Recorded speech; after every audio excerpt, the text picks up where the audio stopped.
মেরাজের পরের সকাল। মক্কা শহর তখন আগের মতোই ব্যস্ত। কেউ বাজারে যাচ্ছে, কেউ আবার কাবার পাশে বসে গল্প করছে। ঠিক সেই সময় রাসূল সাল্লাল্লাহু আলাইহি ওয়াসাল্লাম মানুষের সামনে দাঁড়ালেন। তিনি জানতেন এই কথা বললে মানুষ হাসবে, উপহাস করবে, কষ্ট দেবে। তবুও তিনি সত্য গোপন করলেন না।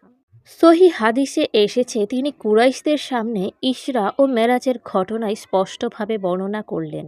তিনি বললেন, আল্লাহ আমাকে এক রাতে সফর করিয়েছেন। আমি বাইতুল মুকাদ্দাসে গিয়েছিলাম। সেখানে নবীদের ইমামতি করেছি। তারপর আমাকে আসমানে উঠানো হয়েছে।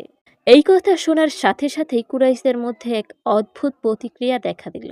তারা হাসতে লাগলো, তারা ঠাট্টা করতে লাগলো। কারণ তারা এখনো বিশ্বাস করত মক্কা থেকে শাম যেতে মাসের পর মাস সময় লাগে। এই দিনটি ছিল ইসলামের ইতিহাসের ঈমান যাচাইয়ের দিন। সহিহ সিরাত অনুযায়ী এই সংবাদ শোনার পর কিছু কিছু দুর্বল ঈমানের লোক সত্যিই দ্বিধায় পড়ে যায়। এমনকি কেউ কেউ ইসলাম ত্যাগও করে। এটা কোনো গল্প নয়, এটা হাদিসসম্মত ঐতিহাসিক বাস্তবতা। কুরাইশরা তার কথা শোনার পর চিন্তা করতে থাকে, এই সুযোগ কাজে লাগাতে হবে। তারা ছুটে যায় হযরত আবু বকর রাদিয়াল্লাহু আনহু এর কাছে এবং তাকে ব্যঙ্গ করে বলে, তোমার সাথী, তোমার বন্ধু নবী মোহাম্মদ নাকি দাবি করছে একই রাতে সে আসমানে উড়ে গিয়েছিল।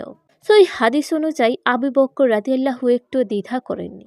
তিনি শুধু জিজ্ঞেস করেছিলেন, তিনি কি সত্যি এটা বলেছেন?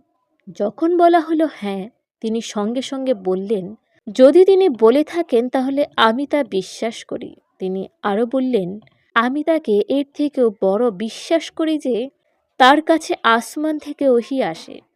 এই নিঃস্বার্থ বিশ্বাসের কারণেই রাসূল সাল্লাল্লাহু আলাইহি সাল্লাম তাকে দিলেন আস-সিদ্দিক উপাধি।